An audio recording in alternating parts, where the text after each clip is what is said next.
Here's Johnny. You're gonna need a bigger boat. Why so serious? I am Iron Man. This is a tasty burger. Welcome to the In Session Film Podcast. Hello and welcome to Chasing the Gold. I am the awards editor at In Session Film, Shadan. I'm joined by Brandon Lewis. Brandon, I wanted to have you on today because there's a lot going on in the Oscar race, and as I told you privately and now publicly, I just so admire your perspective, your writing, and sort of your voice in the film space. So I felt like you would be a great person to sort of talk through so much of what has happened. This past week or so, 2 weeks, it feels like we're sort of stuck in this weird time continuum right now. I do want to say just before we get started that the main In Session Film podcast also did an incredible episode on this with JD Brennan and Ryan McQuaid. So if you want another perspective on all of these controversies, I highly recommend everyone check that podcast out as well. But Brandon, as we get into this, how are you feeling about maybe this season as a whole and this season before sort of these controversies have erupted? Yeah, I think this season when it started, and people can argue when it started, I would say around like October or so. That's usually when, everything kind of starts to settle. I was very excited because there was no real consensus around what was going to be nominated, what was going to be recognized. Usually, when Oscar punditry starts to ramp up, you have like 1, 2, 3 films that sort of like break out from the rest. And then you kind of have critics putting in their POV to try and champion certain films and certain performances. But it genuinely felt like anything was possible. Everyone kind of had a different perspective on what film deserved to be recognized, what performance deserved to be recognized. And up until, I would say, mid-January, or maybe right at the beginning at the Golden Globes, everything just felt completely open in a way that I can't recall, and at least since I've been paying attention to award season, which was maybe for like the last 15, 20 years. But then it was a slow descent into madness, but not madness that's a particularly fun kind of madness. The vibes really turned sour. Obviously you had the wildfires in Southern California where it didn't really feel like a time for celebration. And then it just seemed like there was controversy after controversy after controversy. And then obviously with this, past week and the, tweets that came out about Carla Sofia Gascon, it just kind of really poisoned the award season, at least for me. Like, obviously I still value the award season, value the Oscars, value the different award ceremonies, because I believe that cinema deserves to be celebrated and performances deserve to be celebrated. But there's something really ugly about the way this particular season has been. And I kind of can't wait for it to be over. Luckily we only have, I think, literally a month before the Oscars are done, and then we can sort of move on. But yeah, the vibes just aren't great for this year. Yeah, and it's interesting you bring that up. That's something that I have been thinking a lot about and that I wanted to start with, which is that I know that the world, the real world, the outside world is very chaotic, and there's a lot of people being hurt and targeted, and very scary things are happening, and I'm very aware of that. But I think, and I think some people may be listening to this podcast and going, well, how silly that people care so much about an Oscar race. But I think, anytime you get a nomination or if you get up on a stage to accept an award, that is a platform. And I think that platform has value and there is a responsibility that comes with that. And so I think it can go both ways, right? Like we saw at the Grammys, like sort of DEI as a gift. We saw with the Flow winning the Golden Globe for animated feature and how much joy that brought the country of Latvia. And then the opposite is true, is that when you have somebody like Carlos Sofia Gaston that has made very hurtful statements, giving that a platform can be very hurtful and very dangerous in its own way. So again, like I said, I want to be aware and sensitive to sort of the real world again, quote unquote. But I do think that these conversations are important and that people can be hurt by the statements that she has made. And I think it's a disservice to downplay that. Um, and also, to be honest with you, I think people should just be allowed to enjoy what they want to enjoy. So if you enjoy following the Oscars and film and cinema, art is a tool for healing.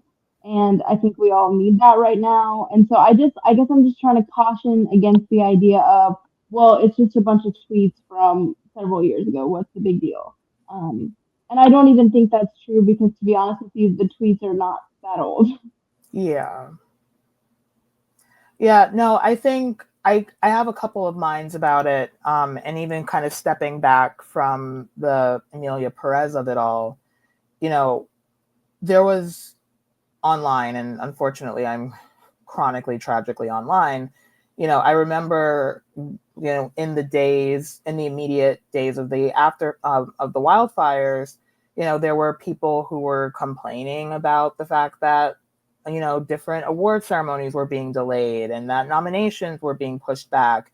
And it's, as someone who loves award season and loves the, excitement and, I don't do predictions because it's stressful, but like seeing where films go and where narratives lead and all of that, I am also cognizant of the fact that these are people and that these are people who spend their lives entertaining and informing the world, and they've, a lot of them have lost, things in ways that I can't even really fathom.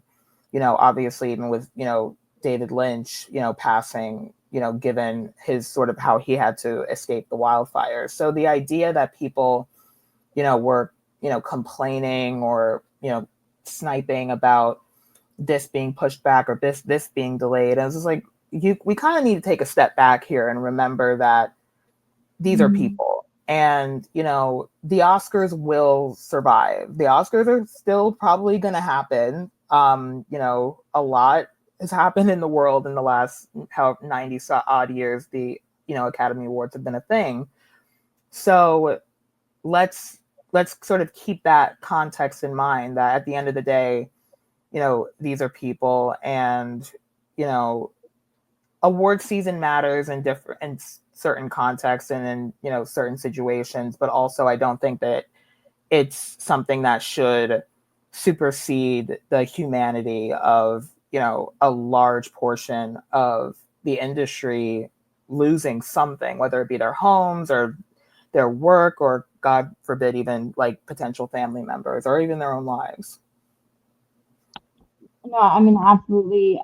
I absolutely agree. And I think, given again the world we're living in, the current administration we're living in, and the amount of negativity that exists, I think that's what's so heartbreaking about the controversies that have taken place and seeing Carla's tweets, because I think for a lot of people, she represented this, new realm of representation as the first openly trans person to be nominated. And a lot of people really looked up to her. So to see those tweets was really heartbreaking for a lot of people. And then to see her sort of double down repeatedly and not really apologize, as my editor very astutely said it in the other podcast, like, I believe that people can change, but if you have changed and you don't agree with your tweets, say that. You know what I mean?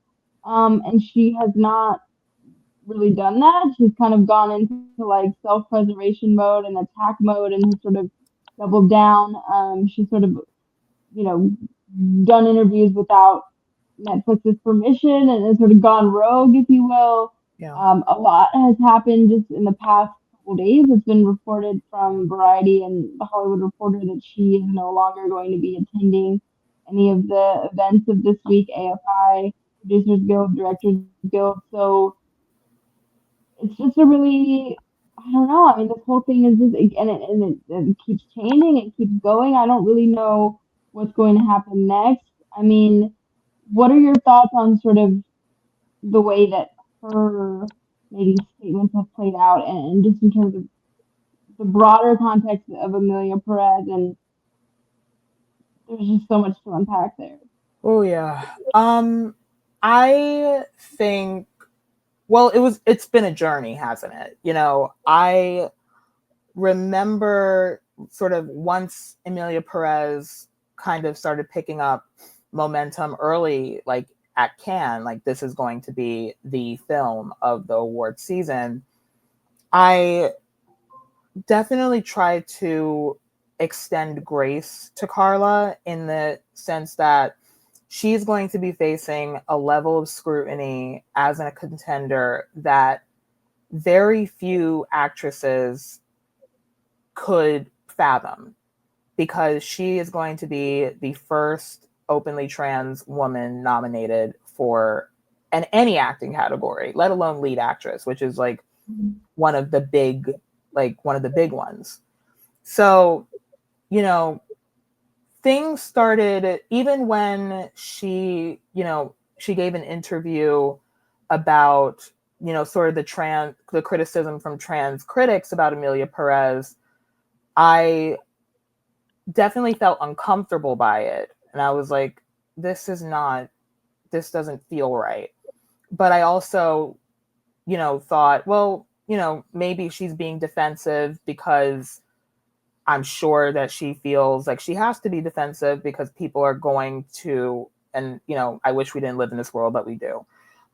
People are going to attack her because of her trans identity.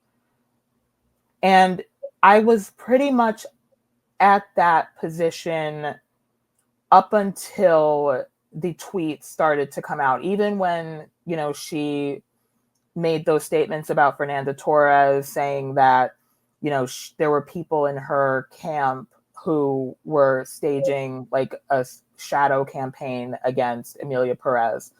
Like, first she spoke, she was, gave the interview in Spanish. So I was like, don't have the direct translation. I don't know what necessarily, if something was lost in translation. So I was trying to consider it from that perspective. And my read on it was, I just need everyone to stop talking. Like, stop, like, get off of Twitter, get off of interviews, don't say anything, just let the film speak for itself. And then I saw the tweets.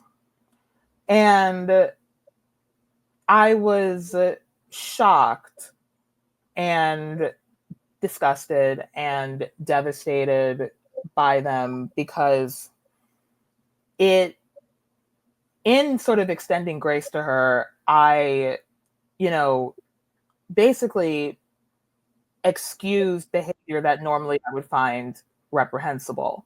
Like, I'm a film critic, so to attack film critics for simply doing their job and trying to provide context on your film is usually a no-go for me.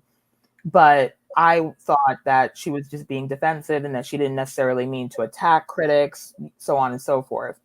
But once I saw those tweets, and it just seemed like every one I read, it just got progressively worse. Like, I thought the George Floyd tweet would be the worst thing I saw, and then it started reaching Hitler territory, and I was like, I this can't be happening. That's when things started to turn into like a very insidious nature for me personally, because your film and what you claim to be, claim that this film is about is acceptance and, grace and, celebration of different perspectives and ideas and so on and so forth. But you're using your considerable platform as a Best Actress contender to silence critics who actually have a perspective that is valid as, trans people or non-binary people. and you're using your platform to either silence them or diminish them. And I found that very insidious and very, frankly, dark-sided. Just like I again, like it stopped being defensive and became, oh, you might actually be a terrible person. Mm-hmm. And then when you start getting into the apologies that she sent out, where she apologized, but then basically walked it back in the next sentence. And then she put out another apology, and where she was saying, I'm sorry, but then, taking literal no responsibility. And it just got very combative, very bizarre, very just not okay. And it was already not okay, but then it was just becoming reprehensible. And then she did the interview on CNN and Espanol. And it's not funny, but it was kind of funny when, I think within a day, Variety put out that article where they said it was not sanctioned by Netflix. Because the first thought I had is, where is Netflix? Why didn't someone scrub these tweets? Why didn't someone basic media training? Like, I know public relations well, especially from a corporate standpoint. So none of this should have ever happened if you had a, substantive media training session with this person.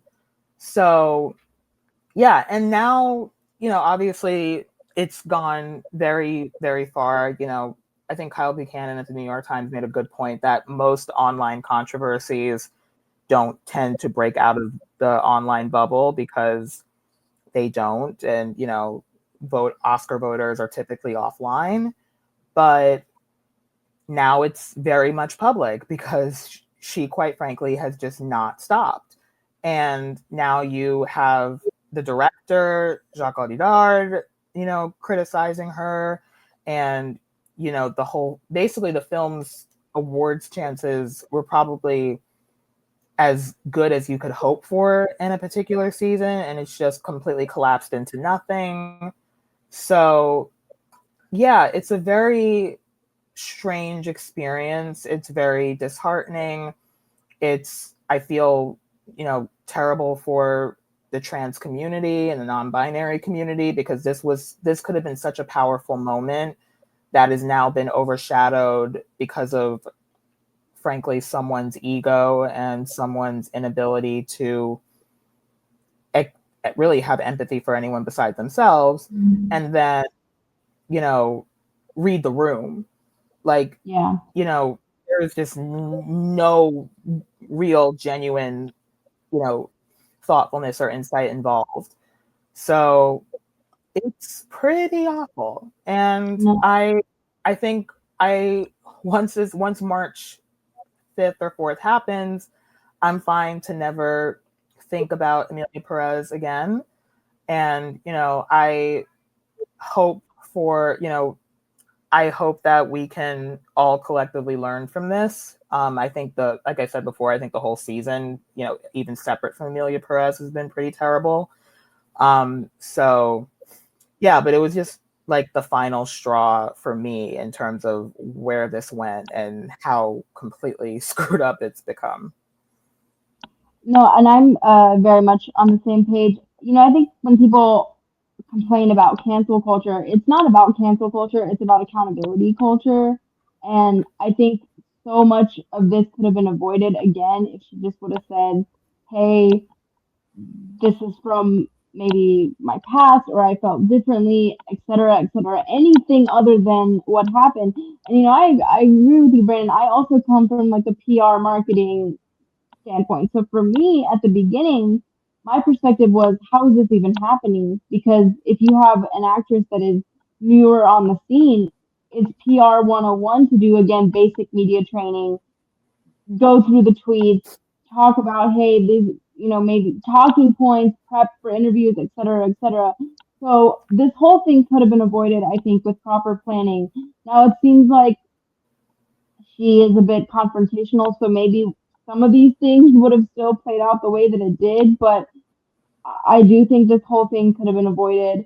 I think the hurt could have been avoided. I mean, to your point about the tweets, there are so many. I think the sheer volume of the tweets is what is shocking, in that it really covers. I mean, she's tweeting against the Oscars. She referred to him as a, what was it, an Asian Afro-Korean. Afro Korean festival. I mean, just anything you could think. And then, of course, once you get to sort of the Hitler tweets and the George Floyd tweets, like it's indefensible. I mean, it's truly, I can go as far as to say, vile, and really disturbing. Yeah. Um, No, I wanna hit on the Afro-Korean festival bit for a moment, because I think that was where I like just left the planet. Like, I just could not believe this is what she said. And at first I was just like, oh, it's just boilerplate racism, like, you're a terrible person. But then it was flagged that when the Oscar ceremony that she was tweeting during, or the Oscar season, was the season where Daniel Kaluuya won the supporting actor Oscar for Judas and the Black Messiah, and Yoon Yeon Jung won the Best Supporting Actress Oscar for Minari. So what you're basically saying is that these supporting, performances to you were just reflective of an Afro-Korean like festival, which is so beyond racist. Like, it actually gives me a migraine thinking about it. And then just so deeply disrespectful to those two actors, and to, frankly, everyone who worked on those two films. So the and idea, her own peers, mind you, her own peers. her own peers. So the idea that you would claim to be someone who's someone who brings light into spaces, when you, in my frank opinion, defamed and were vile to your peers and to two actors who gave awards worthy and awards winning performances, that was the moment when I was like, and I've been in this, and maybe we'll talk about this a bit more.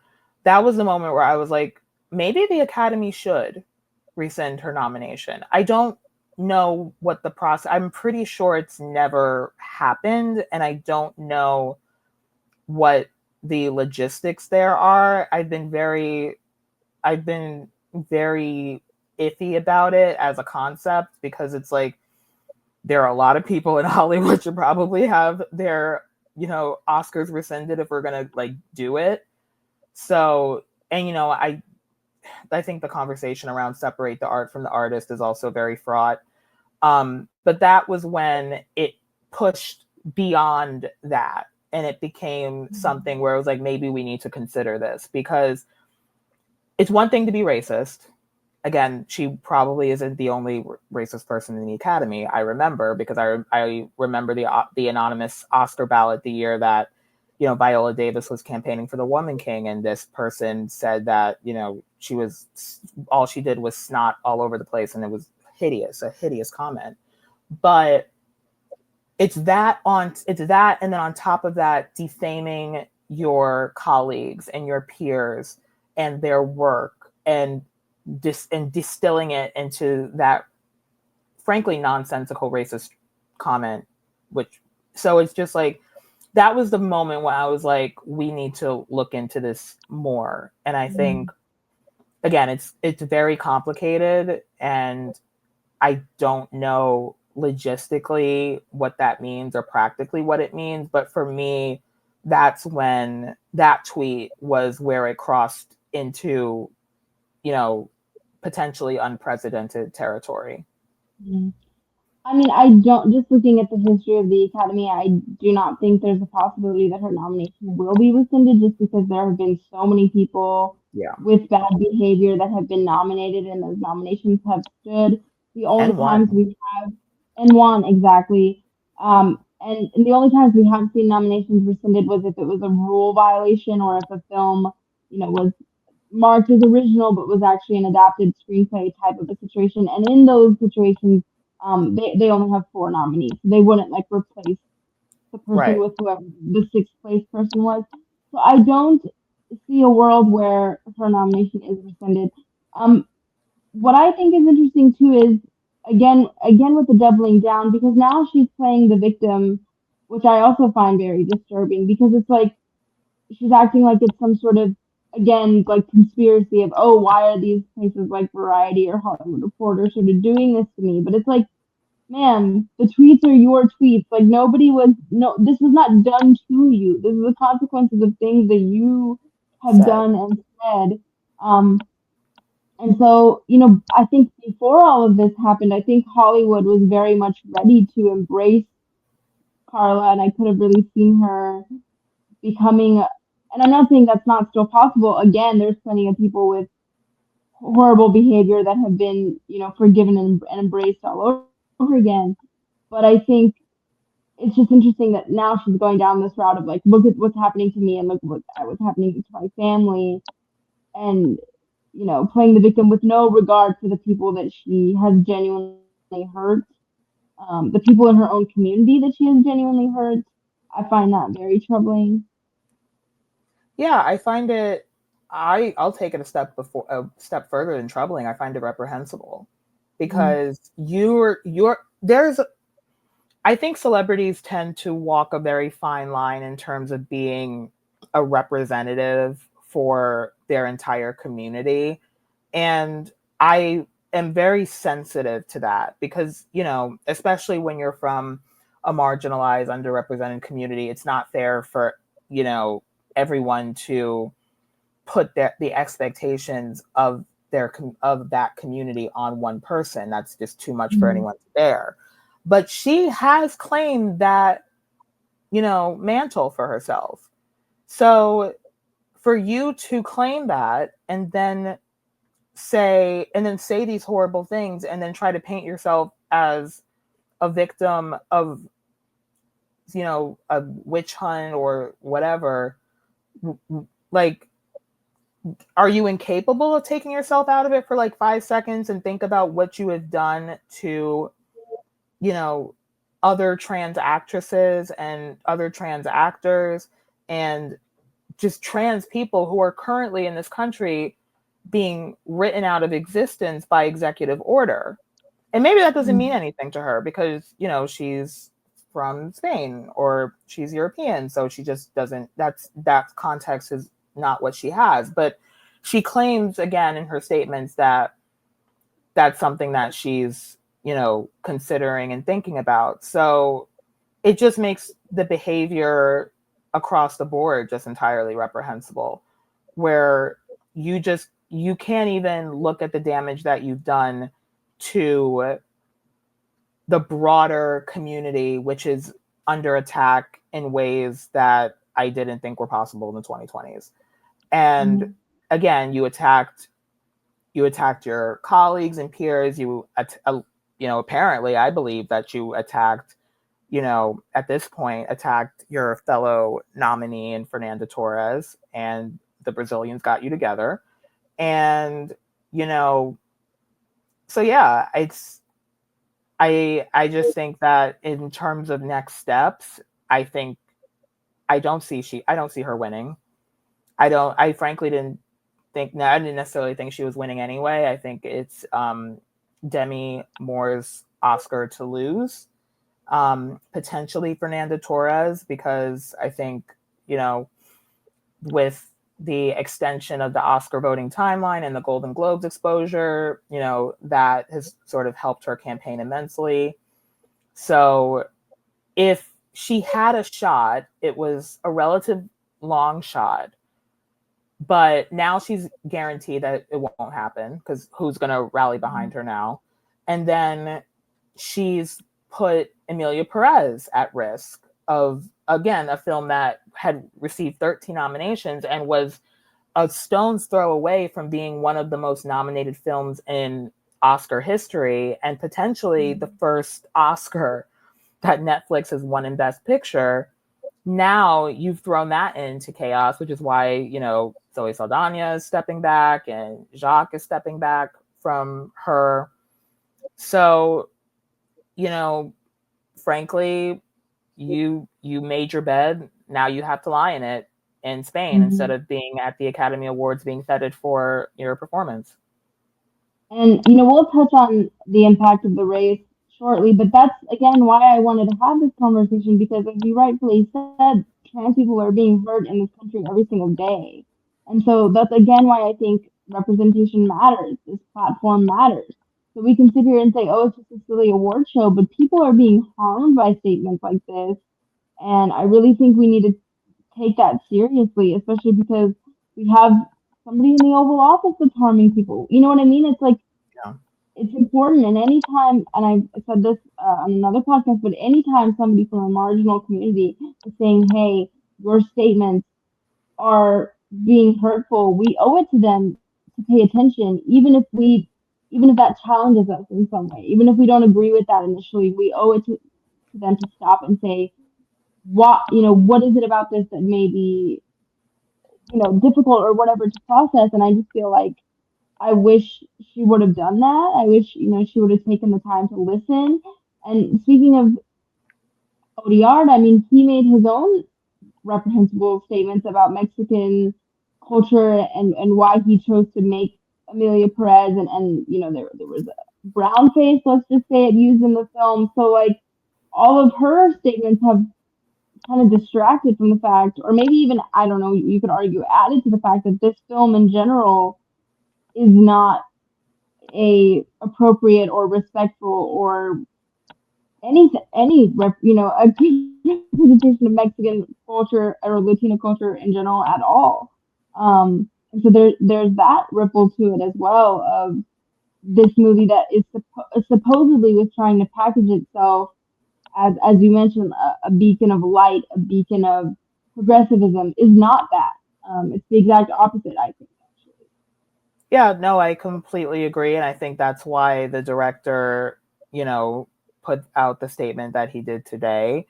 I think that it's quite self-serving. I don't necessarily blame him for being self-serving, but given, his own statements about, he said something to the effect of the Spanish language being like the language of the poor, which is so, there's so many things wrong with that statement.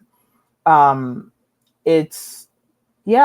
it really does kind of poison the narrative that this film had been running on. And again, I think that the criticisms that the film has, had from, various critics are completely valid. Like I remember seeing Emilia Perez at TIFF and I thought it was fine. Like I didn't hate it or dislike it. I was frankly slightly bored by it once it hit like the middle part to the end. I didn't understand the, fervent media reaction, like, awards attention around it. Like I thought Zoe Saldana, was great. And she would probably be a contender for supporting actress, but seeing like how rapturously received this film was kind of confusing, but I had other, quote unquote horses in the race. So I was like, y'all can have it. But this film ran on being this, transgressive, story about, becoming who you're always meant to be and sort of what the challenges of that are. And it was, supposed to have been done in a, very inventive, unique way. And all of that pretty much falls into disrepute when the lead of your film is everything that your film claims not to be. And it only sort of highlights the problems that, other critics had about its representation of Mexicans, its representation of trans identity. I think that I'm not sure I would say, unfortunately, from my perspective, because again, its presence in the award season doesn't really mean much to me, but it does kind of throw the entire film into crisis. And, will people be able to, separate the art from the artists, as in multiple? I don't know. Some may not. But when you have a film with such a strong narrative, and the narrative is completely and utterly eviscerated, that kind of leaves you with what? So, Right. right. Well, And let's again, dig the into that a bit further of like what happens now, because I agree with you. The damage has been done. This has reached beyond the film Twitter sphere, beyond our community. Like this is, if you, I mean, if you go on any news site, you'll probably see something about it. This is mainstream at this point. yeah. Um, so what happens now? Because here's the thing, Zoe Saldana, she won at the London Film Critics Circle. I believe it was this past weekend. She kind of gave a very emotional speech. I think she literally said, "I didn't think this was going to happen, especially now." And I saw two things happening in the comments. One, some people were saying she's sort of trying to save herself, and maybe she wasn't. People were saying she's not being genuine in her sort of distress that she's experiencing, and some people are saying no, she doesn't deserve what has happened to her. She should still be honored for her performance, et cetera, et cetera.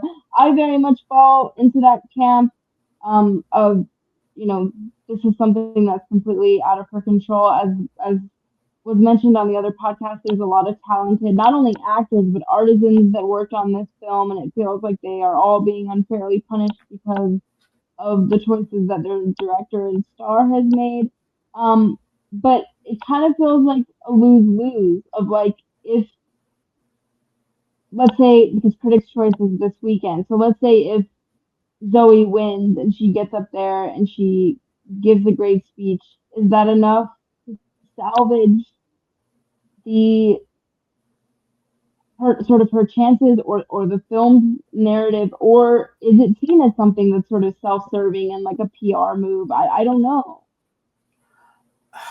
It's interesting when the tweets officially like came out, and it was funny because I was like on a plane home from Sundance. One of the tweets I made were, this is not Zoe's fault. This is not Selena's fault. Let Carla's words be Carla's words, and that's it.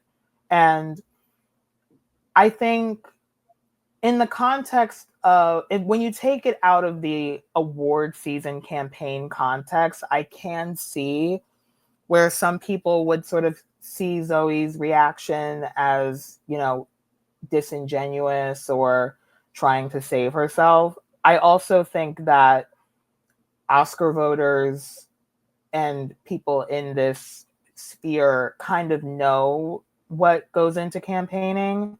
So I'm empathetic and sympathetic to what her reaction was. I think that she probably didn't think it was possible that she could win now, because again, the narrative around Amelia Perez is, potentially irrevocably poisoned. I do think that if she were to win on Friday at the Critics' Choice Awards, there is an opportunity perhaps for, and I think it's kind of already happening. Like, I think Netflix released a, new poster where they literally erased Carla and even the name of the character from the film altogether, for, her to, be the champion of this film and to express gratitude for, Oscar voters still considering her in this context. And I don't think that's necessarily disingenuous or, quote unquote saving face. I think that's just, the state of award season. And again, everyone is campaigning. I say this all the time. Every single person in the Oscar race is campaigning, and anyone who tries to make it seem like they're not just doesn't understand how Oscar campaigning works. There is no there's no crying in baseball. There's no glory in not campaigning. You're doing this because you want to. So everything that you do, every interview, every Q&A, every reception, every photo shoot, every roundtable, all of that is a choice that you're making. Otherwise, you could just stay home. So, in that context, I think that there could still be a path. I think that, I think Zoe has as much of maybe less of a shot than she did 2 weeks ago, but I could see the tides turning in her favor if she gives like a really emotionally resonant, heartfelt, quote unquote, within the context of the award season. And, people are like, you know what? She got dealt a really, really, really, really, really bad hand, but she's coming through it. Maybe we can reward that. And it wouldn't be the first time that an Oscar has been awarded, for reasons that have nothing to do with the film. Like, I think it's generally, agreed that Elizabeth Taylor won her Oscar in 1961 for Butterfield 8 for her tracheotomy when she almost died trying to film Cleopatra. So it wouldn't be the first time that a larger force informed the award season. Its best picture chances, I don't see it, frankly. Because again, I think it just ties to the larger narrative of the film, which has been frankly shot into nothing.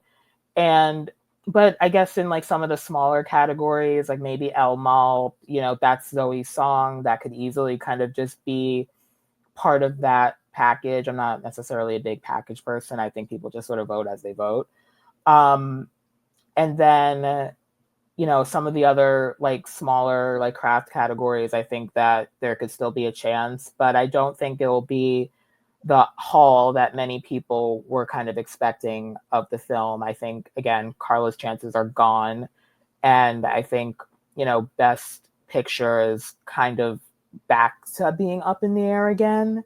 Both Variety and The Hollywood Reporter are now officially, throwing their weight behind a complete unknown, which I'm not sure I 100% buy, but As am I, by the way. As am I, but I will save that for the end, and I'll tell you my reasoning as to why. But I can see it too, definitely. yeah. But I just But don't buy it. how are you? So I guess my other sort of question would be like, let's say Ariana Grande wins, and we should mention, so Critics' Choice voting happened a long time ago. So there is a possibility that all of the Amelia Perez could win picture, Amelia Perez could win a lot of stuff because these controversies are not going to touch that.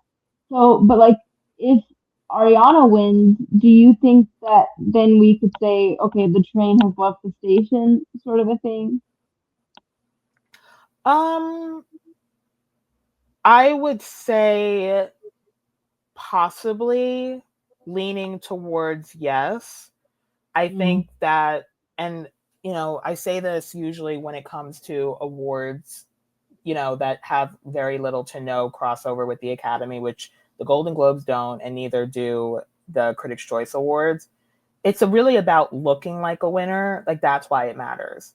When Sebastian Stan won for A Different Man, he looked like a winner. And that's why now I think that played a huge role in his Oscar nomination. Fernanda Torres won, and she looked like a winner. Demi Moore became the frontrunner because she gave a phenomenal speech that contextualized the film and her career up into that point. And again, I think it's hers to lose. If Ariana wins, I think, and she gives like, a meaningful speech, which I think she will, because, she's been very passionate, about what this film has meant to her, Wicked. Yeah, I think it could potentially be sewn up. And, I think it was either yesterday or the day before, like Billie Eilish hosted a screening for Wicked with SAG voters that I think that apparently went very well. So I think it's entirely possible that if, you know, like it could be curtains for Amelia Perez, depending on how well it does. Maybe if Amelia Perez does as well as, you know, it was going to before the Carla of it all, maybe some people will be able to kind of, you know, hold their nose and click yes, yes, yes on the categories they were going to originally go for. I'm not particularly convinced by that. But yeah, I think it'll be interesting to see how people capitalize on the moment. If Zoe wins, I think Netflix is going to throw, because they've already spent more money than God on this film anyway, to the, you know, detriment of others. And I think that they're going to literally throw everything and the kitchen sink behind Zoe. And it's going to be a full-blown, she is the star. If we could switch her nomination to actress, we would. And that will be that. And if not, and if Ariana wins, or is Isabella Rossellini nominated? Let's double check. Because I also see a path for her, because she's a She is, legacy. Yeah. Yeah. If she wins, you know, for Conclave, I see a path for her, because it's legacy. It's, you know, it's Ingrid Bergman and Roberta Rossellini, and it's David Lynch, and it's sort of finally kind of having your moment in the spotlight. It's the Lauren Bacall narrative, if you will. But also, you know, just like Lauren Bacall lost to Juliette Binoche, you know, Isabella Rossellini could just as easily lose to Ariana Grande or Zoe Saldana. So I don't want to set any sort of like tombstone on Amelia Perez, because, you know, the Academy has, you know, the Academy is going to do whatever they want, no matter what anyone says. You know, there have been controversies in the past, and the Academy are like, "Oh, we don't care."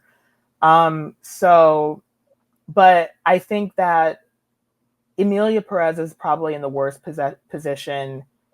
Yeah, no, it's in a worse position than anyone could have potentially imagined. Like, it's almost unfathomable that Amelia Perez literally 2 weeks ago was, you know, on a runaway train to winning Best Picture, and now it's not even on the tracks. It's not even like in the story unit. I don't know where it is. So yeah, I think we'll ultimately see. I think there might be some clarity with the Critics' Choice. It just all depends on how much, you know, how much Netflix and Zoe can salvage with a win, and how much can Universal and Ariana, and then potentially even Isabella and Conclave, how much they can capitalize on a, you know, win on their behalf. And, you know, one thing I want to touch on is the audio art of it all, because again, I think his comments have sort of been swept under the rug because of the larger controversy. And I want to make sure I say that I'm going to try to say this as delicately as I can. Yes, Carla's comments are indefensible, vile, racist, all of the things, and she is rightfully being held accountable. But I'm troubled by the fact that a lot of men also do very vile, indefensible things, and sometimes their feet are not held to the fire in this way. So I hope that if there is a lesson coming from this moving forward, is that all people are held accountable, and it's not just a woman or somebody that may be in a bit more of a vulnerable community. Again, I'm not saying she doesn't deserve it. I'm just saying there's a double standard happening. And I'm, you know, it's again troubling and not something that I like to see. No, I completely agree. And I actually tweeted something when the article that the director was interviewed for, when he said that people were, you know, potentially either misreading the film or reading it deliberately in bad faith. And I was like, Well, that's really an interesting position to take, because I don't necessarily think that your film took Mexican representation in good faith. I Right. think I think that you made it in bad faith. right. I think that you claim that you want it to be seen as a fantasy, and but you use realism, you know, realist language, realistic imagery to communicate a very clear point that audiences are going to, you keep in the back of their mind. And, maybe you can argue that he's not responsible for people's like interpretations, but you certainly put it out there. You know, I think, and someone, I deleted the tweet before, Selena Gomez stands came after me because they were, or I could already see it. But my point was like, when you had like you had the hospital scene in Emilia Perez, and you had, doctors and nurses spinning patients around singing about vaginoplasty, that's a very, fantastical, way of talking about gender reassignment surgery. So, for better or for worse, it kind of, clears the implications of that, the real world implications of that. But if you're not going to apply that standard to drug cartels and to the Mexican community, where play up the, camp and silliness of it all, then that is what you put out there. And I think it's fair for people to read it in that way, because that's that's partially your responsibility as an artist. Like, you had complete control over how you conveyed the Mexican community in your film, and you conveyed it in a way that many Mexican and, Hispanic critics found deeply offensive and, regressive and just plain old terrible. So the idea that you're going to try and pass it off as people misreading or deliberately reading the film in bad faith, I was like, that we're not going to play that, because you did what you did. If you wanted to make it realism, if you wanted to make it a film steeped in realism, you should have applied that liberally across the film. If you wanted to make it a film based in fantasy, you should have applied that liberally throughout the film. And any tonal, confusion and any thematic confusion is ultimately on you. So yeah, like, we're not, like, you're right. I think that there definitely is a double standard being put upon Carla in relation to Jacques. And it's also in terms of, race, because, Will Smith was banned for a decade for slapping Chris Rock in the face. And there are certain members of the Hollywood community who basically accused him of attempted murder. And now we're debating whether or not Carla can come to the Academy Awards for basically, relating the 2021 Oscars to an Afro-Korean festival, because a Black man and a Korean woman won Oscars for their performances. Like, what the hell? So, no, there's definitely double standards at play. There's definitely hypocrisies at play. I think, quite frankly, everyone involved is culpable in that. We should demand better, and we should, have conversations about being better. But I also know that what academy we're talking about. We're talking about an academy that is nearly a century old and has only awarded 2 women of color the Best Actress Oscar. So, when I see people, saying that Carla's Academy Award nomination should be rescinded, I'm like, this is the same Academy that had the opportunity to award Black women decades ago and didn't until 2001, and then haven't done it again until 2023. So we kind of have to be realistic about what we're going to ask of the Academy. So yeah, it's pretty much across the board. Which this idea, that's why I think this idea of, oh, the Academy is going to reject Emilia Perez completely, I think, is false. My question for you is, I can see Zoe, because she is an actress that's worked with so many people. She is beloved in her own right. She has been everywhere. So I can see a world where she can overcome. And potentially I could see, because the international branch voting for Emilia Perez Emilia Perez. loves Emilia Perez. my question with Odiard is because if El Mal wins Best Original Song, he wins an Oscar. Mm. So has he become toxic to a point where he might not win, or is the song gonna be? Is he not gonna be punished? I guess is what I'm trying to say. I mean, I'll be perfectly honest. I didn't realize he wrote that song. He's a co-writer. He's a co-writer, but yes. Right. So I think if I didn't know that, and as someone who Mhm. like pores over like the most obscure critics group to see who got nominated, if I didn't have that knowledge easily to pull, I guarantee you there are voters who aren't going to make that connection. So I think if El Mal wins and he wins, I don't think it's going to be because he wrote it. I think it's going to be because they love the song and they love the sequence it was in. hmm And I have to So plug that's real a quick. perfect film. Zach Young, one of our in-session writers, wrote a great piece about basically arguing your argument that if the Academy likes something, they like it, and if anything, they court controversy because that makes people, want to watch their show. So I don't know how to feel about international feature because on the one hand, I can obviously they love the film. We know that BAFTA loved the film in terms of nominations as well. So I could see them just awarding it because they want to award it. But at the same time, I'm Still Here is surging. Had enough passion to get into Best Picture over the likes of Sing Sing, over the likes of A Real Pain.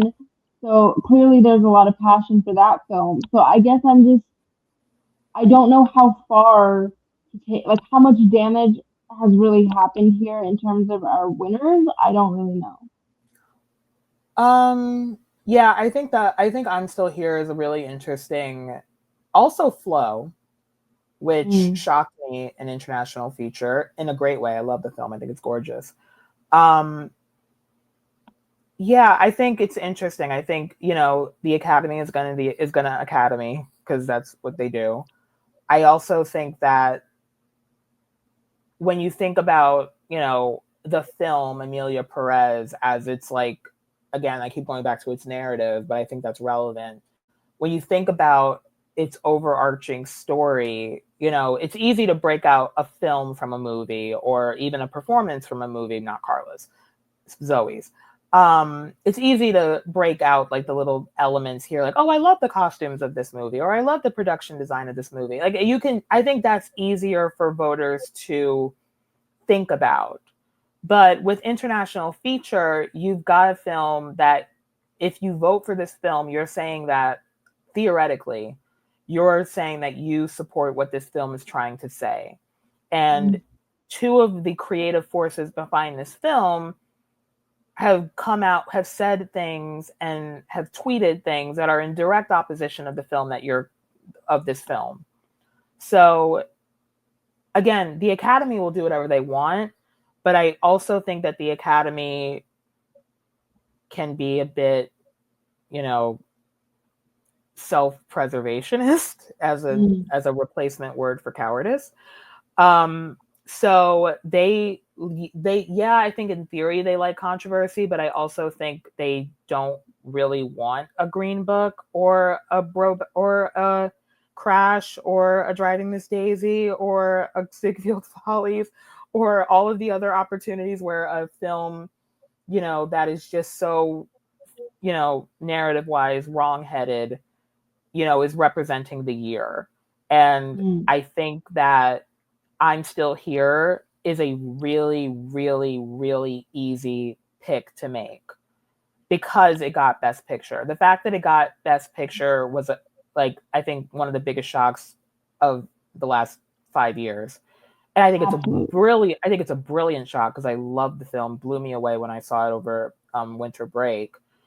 And I think for the voters who are going to vote however they want, or they vote because their friends are in it, they're just going to check whatever they want. They don't care. But for the voters that are kind of thinking about the Oscars as an institution, and I think there is a significant constituency of those people, I think that Emilia Perez is much easier to not pick when you've got a film that broke as heavy as I'm Still Here, or a film that broke as heavy as Flow, because those films showed up in places that they weren't expected to show up in. And when you have a film that's just kind of soared to the potential of, Fernanda Torres being the first Brazilian woman to win an Oscar, and to win an Oscar after her mother won for was nominated for Central Station in 1999, and many people, or quite a few people, think that she should have won that Oscar instead of either Gwyneth Paltrow or Cate Blanchett. The narrative there is really, really compelling. So I can see an Academy voter being, oh, well, I don't want to touch Emilia Perez, toxic, done. I'm Still Here, boom, easy. Oh, I love Flow, I just picked that for animated feature, international feature, easy. And there you go. So, is there a world, and I agree with you, I'm on the same path, but just to play devil's advocate though, is there a world where somebody goes, you know what, I like this movie. I don't think that this movie should be punished because their star said a bunch of stuff that they shouldn't have said, and I'm going to vote for it. Like, it could almost be like a protest vote against the protest in a way. Yes, absolutely. I think that is a very, valid path. I think I've also learned this in the years that I've been really focusing and paying attention to award season. Oscar voters like being told what to watch, and they don't like being told what to vote for. So if you have, a bunch of people, the discourse, if you will, the film Twitter discourse, publicists who are, waging shadow campaigns a la Harvey Weinstein in the 90s and 2000s, people don't like being told what to do. And, a lot of the award season is about ego. So, there are people who I think will vote in the context of, well, I like the film and I don't care and I'm going to vote for it. And I guess the question then is, how strong is that contingent? It's sort of the same thing. I think about the Best Actor race, and I think the race is kind of narrowed between Timothy, Adrian, and surprise, Sebastian Stan for The Apprentice. And my path in my mind for him is the international branch clearly loves The Apprentice because it showed up in places it wasn't supposed to, actor and supporting actor, and also protest against Donald Trump. The question is how many constituents are on those paths, and is it enough to overcome Timothy Chalamet's transformative performance, which also Sebastian has, but I think that's less of a concern, less of a role in his particular narrative. How much is that narrative overshadowing Timothy as, both youngest Best Actor nominee and, transformative biopic role, plus everyone loves A Complete Unknown for some reason. And, Adrian Brody, Brutalist, considered a masterpiece, considered a transformative, reshaping what American cinema looks like for this decade. I don't know, but I think it's a valid path, and I think it's a valid path for Emilia Perez. Like, people will probably say, I don't give a damn what she said, or we're gonna say it, like, I agree with her. So that could also, I think that could very easily play a part. Well, I think what you bring up about Sebastian Stan and The Apprentice is really interesting, because one of the reasons why I held off on predicting him, I didn't think he was going to make it in, was because I thought people are just going to not want to award this. Like, they're not going to want to touch somebody portraying Donald Trump. And obviously I was wrong. So then I'm thinking, well, if I'm saying they're not going to want to touch this, like, maybe the voting for it is a statement in and of itself. You know what I mean? Like, I think that, again, I think I think with Sebastian it's interesting because there are quite a few factors in play. I think it's the transformational part of it, you know, because again, he played he didn't, you know, caricaturize the president. He created a character who was recognizable, who was nuanced, so on and so forth. But you also have the meta text of it all, you know, the fact that the film was basically blanked at Cannes. No one wanted to buy it. The fact that, you know, Briarcliff acquired it and had very little resources to promote it. The fact that Variety Actors, the Actors on Actors, you know, mini controversy happened. So there are a lot of kind of metatextual things happening as opposed to, again, an excellent performance. And I think what'll be interesting is what is like the appetite for voters in this current climate. Yeah. Do they want to make a statement?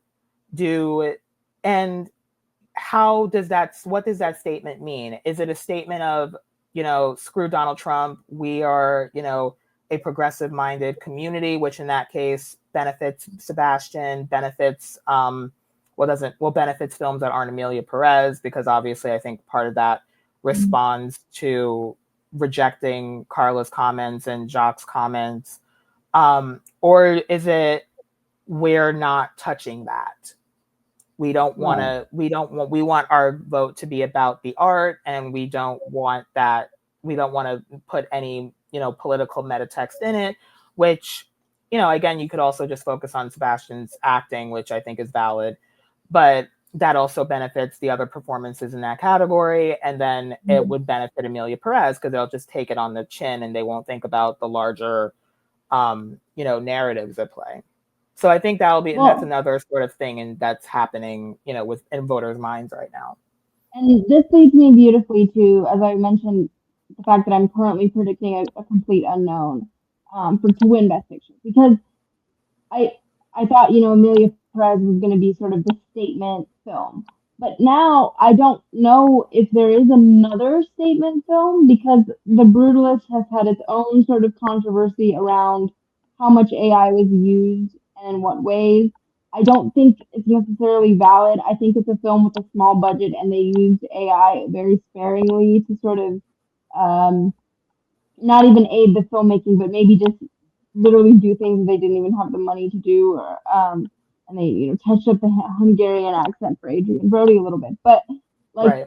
the fact that so many people have said that they have not even finished The Brutalist, like there's a lot of things against The Brutalist that I don't think will perform well on a presidential ballot.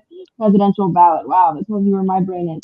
But so I don't know what the other statement film would be. And I think, speaking of a preferential ballot, so for people who may not be as familiar, voters the rank the films from 1 to 10. As Ryan McQuaid mentioned on the other pod, there's a possibility people may not even rank Amelia Perez at all as a protest. I think that's very likely.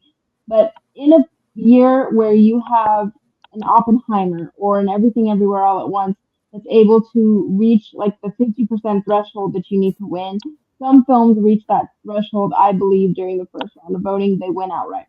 If that does not happen and no film reaches like the 50% plus threshold that it needs, then you move to a second round of voting, and whatever your second choice was becomes number one, and so on and so forth until one film is able to reach a consensus. It's very much like conflict. So I think that in this scenario, when you don't have a front runner, a lot of these more controversial films are going to fall away, which leaves us with Wicked, Conclave, and A Complete Unknown. I mean, would you sort of agree with that? I would. Yeah, I think if you're kind of trying to not make a statement or politics or, you know, politicking around it, I think that does knock out quite a few. I'm Still Here is kind of, you know, pushed to the side. Yeah, I think I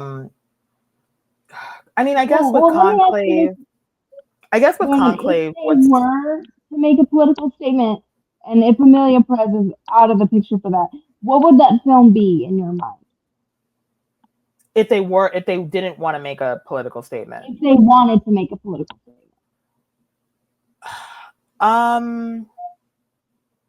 God, that's hard. Honestly, I think it would be Amelia Perez. Mm. I tend to follow your thinking on it, where to me it reads, they might want to just sidestep all of that, and the films that probably are the most palatable, or rather the films that are most, well loved, like have the most passion behind it, Amelia Perez, let's put that aside for now, would be Conclave, A Complete Unknown, possibly The Substance. Well, maybe not The Substance because it missed supporting actress. Wicked, Anora would kind of be that four. I think Wicked, the challenge there is kind of the same challenge that Dune had, a couple of years ago, where it's not complete. So they'll likely will wait. Anora, I think I think a lot of people seem to like that film. I think I think the passion behind it is kind of like, sort of petered out a little bit, at least just from my read of it, which then leaves A Complete Unknown in Conclave. And Complete Unknown did overperform, with, supporting actress, theoretically supporting actor, and not to mention director. A lot of people were predicting Gold was going to be the one at DGA to miss. Right. So again, it's so strange because there's something about A Complete Unknown for me that feels too slight for the Best Picture Oscar, which then makes me think Conclave, because it feels like, I hate Four Quadrant as like a concept, but it's a film that kind of hits many different constituencies and many different like groups, rather. It was a film that played very well with older people. It was a film that was memed to oblivion. Like, I've definitely seen it's a meme. Like, I think there's like now a Pope crave on Twitter. You've got it, like it hits people who just want like a fun watch, that wanted a fun watch over the winter break and want a fun watch now.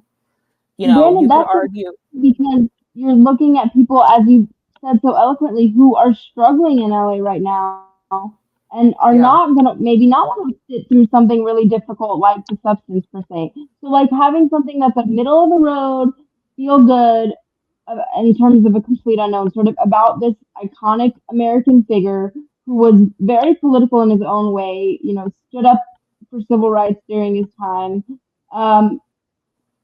I don't know. I just feel like the path is there. And I saw a lot of people saying, oh, Clayton's being ridiculous. Oh, THR is being ridiculous. I don't think it's out of the realm of possibility. Now, I agree with you. It's not my favorite film of the year. I actually did not like it very much. But it's surging right at the right time. And it is the film that if it's not your number one, it's at least your number two, number three, number four. Right. And Conclave, I mean, maybe it is going to be Conclave. But I think if you're looking at a world where Timmy wins Best Actor and potentially, Complete Unknown to pick up sound or screenplay potentially, it is up against Conclave in adapted screenplay. But if that happens, and if we're looking at a narrative of James Mangold as a beloved director, maybe he's not going to win Best Director this time around, but maybe we appreciate his achievement. This is a way to honor him as well. I don't know. The path is there. So I just want to say to all the people that are laughing at it and saying it's ridiculous, I don't think it's ridiculous. I think I would agree. I would agree. In times of crisis, people want to feel good movies. Yeah, I think a lot of people, it's this is so rude. It's a film that's kind of like easy to like laugh at in, the context of award season. Like, oh, come on, you're not gonna actually, like, it's an actor only play or whatever, blah blah blah. But like you said, I think for me, I thought it was good. I didn't necessarily think it was great. I think that it's sort of what it said. It said to me, it didn't really say much about Bob Dylan at all. What it did was talk about America as a cultural institution and what we ask of our, cultural figures. Do we want them to reinforce the status quo, or do we want them to push beyond? And you see, the reaction to people, so you saw the reaction of people in the film when Bob Dylan was trying to do something different and not trying to assign to the status quo. He was trying to push music forward or do it his own thing, and people rejected that.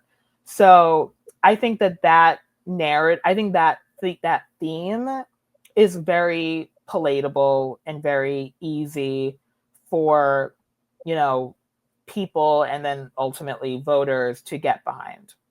And you know what? I think that is a brilliant read of that movie. And I think it's also a very relevant read because, again, our current president is a celebrity. And I think we're at a moment right now where a lot of celebrities are sitting with themselves going, what do I do? How much do I speak out? Considering the fact that when Selena Gomez was speaking out about ICE raids, she was openly mocked by the White House. So are you going to maybe take a back seat, or are you going to again use your platform to do something about it? I think a lot of celebrities are struggling with that right now, and I think maybe they watch a complete unknown and feel some sort of relatability to it. I don't think that could be And underestimated. there is our political statement film.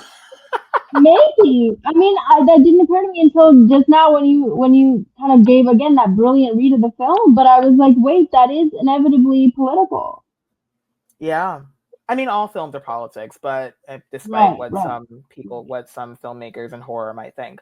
But yeah, that's now that you say that and I said that, I think that's actually, that could be it. But also, I think, I don't know. There's something about A Complete Unknown that just doesn't feel. I don't want to say I don't want to say it's insubstantial. I just feel like it just doesn't hit in like this Right. film means something or says something that I think the Academy typically likes. I think, eat like Everything Everywhere, was a film that was completely insane and exciting and spoke to it, like what announced was the arrival of a new Academy. I think, Hmm. Coda, which I guess kind of in its own way fits in like this A Complete Unknown context. It's like a lighter, somewhat frothier film. It's a film that spoke about, the importance of, you know, really considering people of marginalized communities and underrepresented communities and sort of what the challenges are, at a higher level. Oppenheimer is Oppenheimer, bam. Even, I regret to say it, Crash, was a film about race, however wrongheaded it might have been in people's minds. But it just, I don't know, A Complete Unknown, I don't know if it has necessarily that heft, but then I just might have offered it to people. Yeah. So I'm I'm gonna. sorry.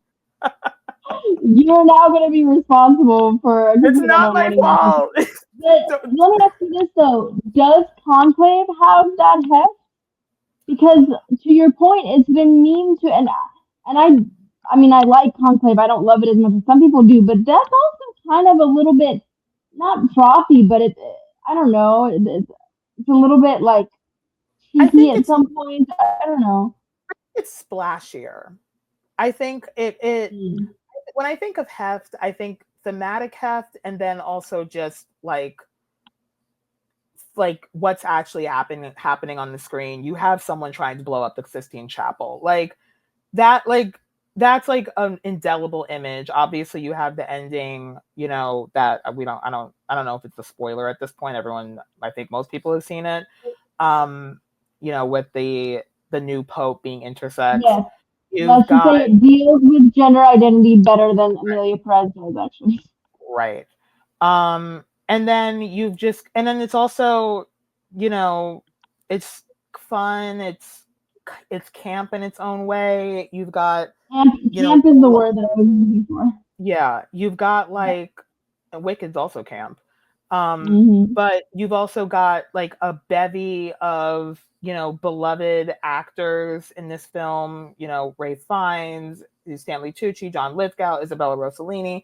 Like I think there's a lot more going for it in like some sort of like cultural standing than a complete unknown. Do I think it's funny because again, I was very middle of the road on Amelia Perez. I think Amelia Perez probably has more, cultural heft than either of those films, which is probably why I think it was likely going to win the Oscar. The thing that people liked about Amelia Perez was that it took risks. Right. In addition to because I also there's a test. Yeah, there's a test. Yeah, and I also saw it at TIFF, and I remember somebody said it's like somebody threw all the SHIT at the wall and to see what sticks. And that's what I thought of it. It wasn't even that I saw it and was like, wow, this is so good. I was just like shocked by it because it was almost watching it. I was always like, well, what's gonna happen now? Like nothing. I don't know. Audacity of it, and the Academy, and I Mm-hmm. think that that's voters, a perfect word. voters and people like when things are audacious, whether they're done well or not.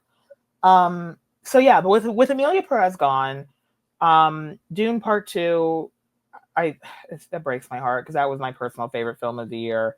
It was that A Different Man and The Brutalist. The Brutalist, I think, again, I personally loved it, but I think again it's kind of lost a little bit of luster. I don't even necessarily think because of the AI, but just because of the fact that it's 3.5 hours and apparently people aren't watching the whole film, which, oh Lord, God pray for us. But yeah, I think when it gets down to it, I think I personally feel like it's going to be Conclave unless Amelia Perez pulls some massive miraculous recovery in the next 4 weeks, but I don't see it. But I wouldn't be surprised. I'm not going to put a complete unknown out of the realm of possibility. Like I think that, knocking it as a complete non-factor is a mistake. Because again, it did better than expected. So clearly it's resonating. And yeah, I think it, like we said, like there is some sort of cultural or political heft to it, even though it's not necessarily that evident. And that, or maybe people just don't want heft right now and they just want something simple because again, like Hollywood's been completely and utterly, rocked by the cultural and environmental situation right now. So a complete unknown could be what people want right now. And we should mention, so again, the Critics' Choice voting happened a long time ago, so the only sort of impact is speeches. If Demi wins, gives another great speech. If Adrian were to win and maybe cement his status away from Timothy, et cetera, et cetera. But the PGA, which is happening on Saturday, that voting was after sort of this controversy has erupted. So I think the winner there is going to be extremely telling of like, do they go for the brutalist? Do they go for Honora? Do they go for, again, one of these quote unquote frothier films? And then DGA is also going to be on Saturday, which I think Brady Corbet sort of has that race on lock as sort of celebration of that cinematic achievement and sort of the arrival of this new American auteur, et cetera, et cetera. But I think, again, like, how are these sort of the players of Amelia Perez going to act? What are they going to say? I think all of this is going to be very telling as these events unfold over the next couple of days. And are they going to be able to turn the tide of popular opinion? Or, is Odiard sort of cooked, as the internet likes to say? Yeah, I don't know. We'll see. I again, it you sometimes you just have to look like a winner, and Mm. I think if Amelia Perez really lands with critics, which I'm not sure it's that passionate of a critics play right now. Um, if it does, then you have a way to revive the chances. But I really think that probably unlike any Oscar controversy or meta controversy that I can remember, I think the closest was Eddie Murphy for supporting actor when he did Norbit. Like that was the only Mm. one where I was like, this completely zapped him of his momentum. Yeah, but this is probably again, like I said, this is the worst. This is worse than the worst possible position this film could have been in right now. So I don't see it, but I also know the Academy is going to do whatever they And I want. will say, for our more traditional Oscar watchers, like this year is truly one of the most unprecedented years we've ever had. Because, as you mentioned, the race was always wide open. Then you're still dealing with the reverberating effects of the strike that have impacted a lot of productions, impacted a lot of people. Then you had the fires. So I think sort of in a case like this, a lot of the conventional wisdom just goes out the window, Yeah, and it's really hard to know where people's heads are, minds are. Have they even seen things? I think the international contingent is going to really play a big role, because if we're looking at a scenario where the LA voters may not be in a position to watch as much or vote in as large of a numbers as they normally would, then that's when those international voters are going to come in and really, um, so maybe a Fernando Torres was an upset. Just in terms of Critics' Choice, I'll read you the Best Picture nominees because I'm curious. I'm struggling to see. I mean, we have A Complete Unknown, Honora, The Brutalist, Conclave, Dune Part Two, Amelia Perez, Nickel Boy, Sing Sing, The Substance, and Wicked. Do you think it's just going to be Amelia Perez? Do you think it's maybe Honora? I think it's The Brutalist. Hmm. You know, there's a lot of people say a lot of things about the Critics' Choice or Association. That they're primarily focused on predicting the Oscars. So it could. I mean, again, this was before the Carla of it all, so it's entirely possible that they'll swing the Amelia Perez way. If I'm thinking of critics and like the rapturous reception that the film received when it was released in Venice and did TIFF and did NIF, um, my mind kind of goes to The Brutalist. Um, yeah, and I feel like I don't know. I feel like Honora kind of has just kind of slipped a little bit. Petered out. Yeah. Yeah, petered out. Yeah, Well, if we're looking at a world, well, if theoretically The Brutalist wins Critics' Choice, that means it's won both televised awards so far. It wins at the yeah, Globes, it wins at Critics' Choice. And if Adrian Brody, I don't know if he's more of a critics pick than say Timothée Chalamet, but if he were to also win, then I think maybe there's a little bit of a front runner. oh yeah, Because then if Brady Corbet picks up DGA the same weekend, I'm still not as convinced that the Brutalist may win PGA, but I feel like it's really going to start to crystallize for us. yeah. I think with the PGA, you also have to consider like the box office component of it all, and a complete unknown and Conclave both did, I think, better than expected financially. Um, yeah, I think again, like it's a matter of looking like a winner. I think if you pick up two, televised awards in a particularly fraught, visual landscape right now, I think that is sort of where people will, for people who are kind of just like checking boxes, it's really easy. Um, and like you said, there are people who probably aren't necessarily thinking about, award season in the same way they used to. So I think that could also play a part. And again, it'll just be as easy as saying, oh, I saw The Brutalist won Golden Globe and it won Critics' Choice and it won, DGA. So boom, Oscar. So, and then again, like with Amelia Perez, if it triumphs over, then you've got also people who are like, oh, maybe that film was really good and it's available on Netflix and I don't have to trek out to a screening or yeah. And then that could be sort of its rebound play. So again, this award season is, I said it before, like it's been the most unpredictable, unsettled, unhinged on everything humanly possible. Some things were completely and utterly out of, the control of the Academy, the wildfires, acts of God. Some things were completely and utterly just failure of image management and basic morality and taste and humanity.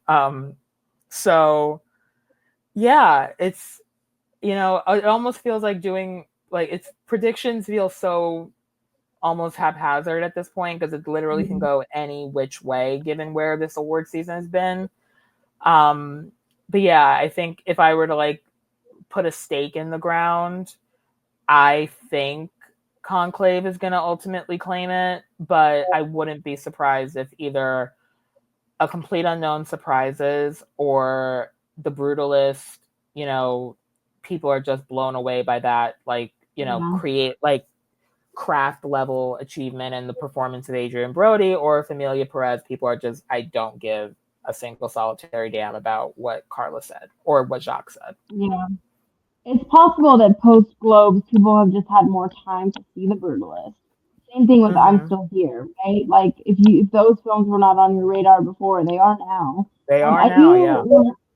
I do want to raise the possibility of Wicked at PGA, not necessarily as a picture. I don't buy that at the Oscars, but I think PGA, with, as you mentioned, their sort of love of box office success, could award Wicked here. To wrap, I wanted to ask you, if, like, what are sort of maybe other narratives or things that you're looking for as we head into this weekend of kind of the triple whammy of critics, PGA, DGA, and as the season moves forward? Like, what are you sort of keeping an eye on? What are you looking for, hoping for? This is so bleak, but I kind of want it to be over. It's so horrible. I think the narratives that I'm kind of keeping an eye on are sort of the narratives that emerged from the Globes, quite frankly. I think, if Demi wins Critics' Choice, I think her narrative around, like, being considered a popcorn actress who proved that she could, do more, I guess, challenge prestige worthy work while also, doing a film that ended up being financially successful anyway. So, haha, you guys suck. I think that's a really powerful narrative. And I think it's kind of slipped a bit in the wake of what happened post Globes. But I would be curious to see if that rebounds. I think the narratives around, bravery in, art storytelling, which I think, I think actually Demi kind of has a little bit of a claim to that, given the body horror of The Substance, but also I think Sebastian for The Apprentice, I think that's a pretty, important narrative, given that The Apprentice of it all and, the challenges that it went through. And then Fernanda Torres with I'm Still Here, the fact that, this film, which is about, military dictatorship and, the brutality of ripping people's lives apart for even mild resistance. I think that's a very important narrative that I think will resonate. How it will compare to the more traditional ones, like, it's been a long time since he's done a prestige role, which is Adrian Brody. Timothy Chalamet's transformative one. I think that remains to be seen, but there are definitely things we should keep an eye on. And then I think now that we've chatted about it, sort of what are voters really looking for a film this year? Are they looking for a more palatable film that they can sort of throw on and not feel bad about the world? Like, I think A Complete Unknown kind of fits that place, and even, Conclave kind of fits that place. Or are they looking for, quote unquote, the best of cinema, which I think was sort of the claim to fame for the Brutalist for such a long time? Mm-hmm. Or is it about, like you said, like completely audacious, even whether it succeeded or not, who knows, but audacious storytelling, which is, Amelia Perez. But the question is how, powerful is that in the wake of everything else? So yeah, I think those are like the three kind of storylines that I'm most interested in, and if they'll, prevail, because I think those are the ones that really stick out as like the common themes throughout this season, as opposed to just the general transformative or, overdue, or um, it's nice to see you in a prestige film again after, 20 years of not doing that. Mm-hmm. As we close out, is there anything that a final word, a final thought?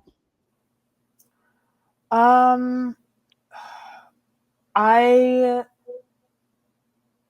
think that this particular award season, I think we kind of collectively need to kind of figure out,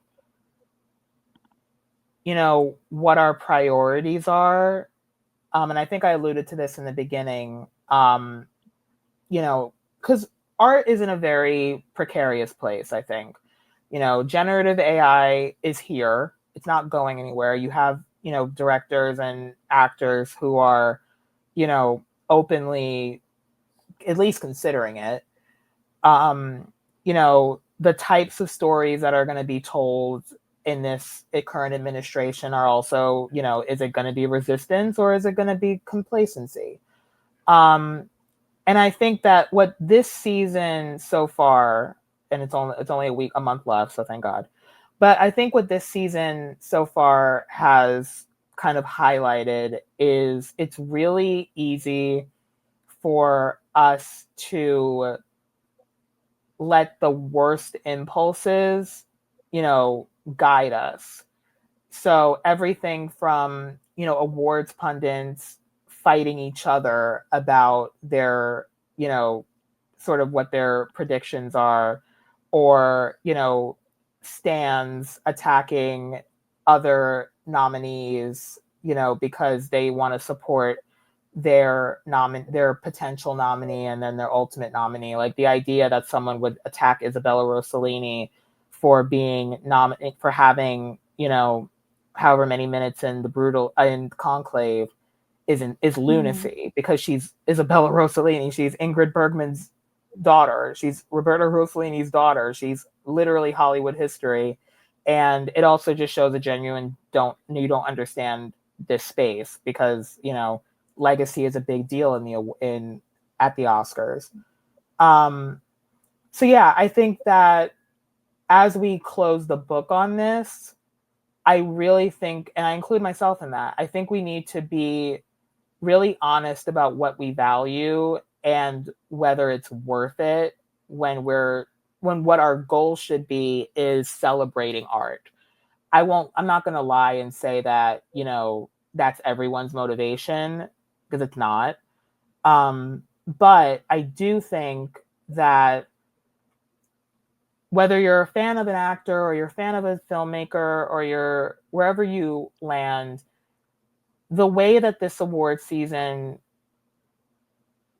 the way that it netted out was really ugly in a way that I just simply don't remember it being. And granted, I was a kid during the Weinstein era, so maybe it was worse, I don't know. But this was like the first year where I honestly was just like, please God, let this be over.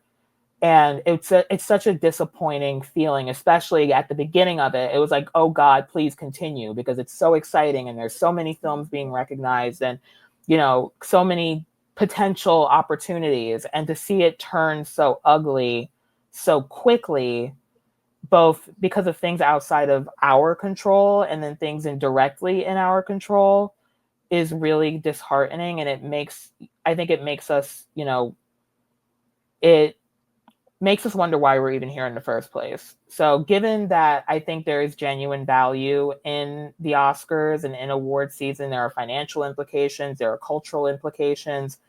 It's also just nice to see people win things. Like, you know, seeing Demi Moore after 40 years in Hollywood finally winning a Golden Globe of all things, and seeing her be so thrilled was so thrilling for me as someone who like saw her in A Few Good Men, you know. And the fact that could be poisoned because of Stan wars and pundit wars and all of this stuff that's going on online, it's just like, I just don't think it's worth it, when at the end of the day, it should be about celebrating film and celebrating art and celebrating performances. And yeah, we can be petty and whatever, but there was something about this where it felt less petty and more toxic. And I think we should think about that as we, you know, close it out.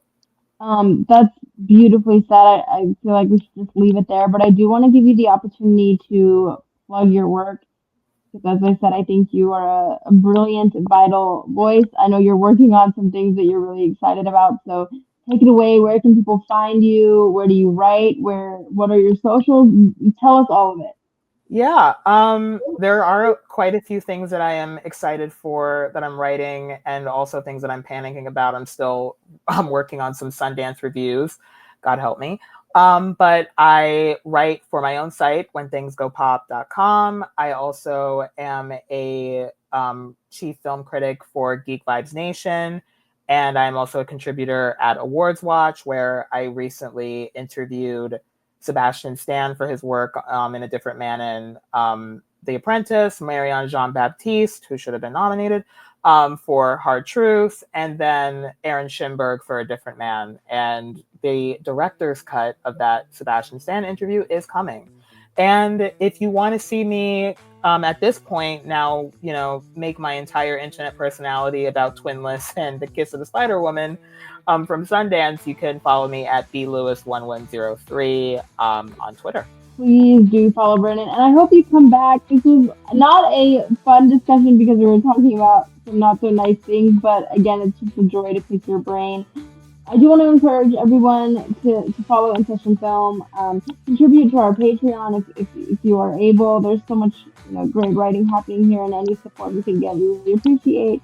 Rate and review the pod. I know people have a lot of strong opinions. Do you agree with us?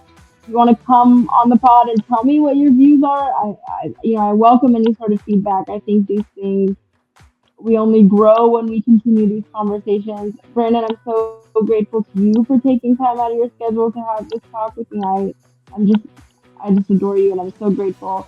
And so with that, good night, everybody, and thank you so much for listening to Tuesday the Bolt. Thanks, everyone. Thank you. It was a fantastic conversation.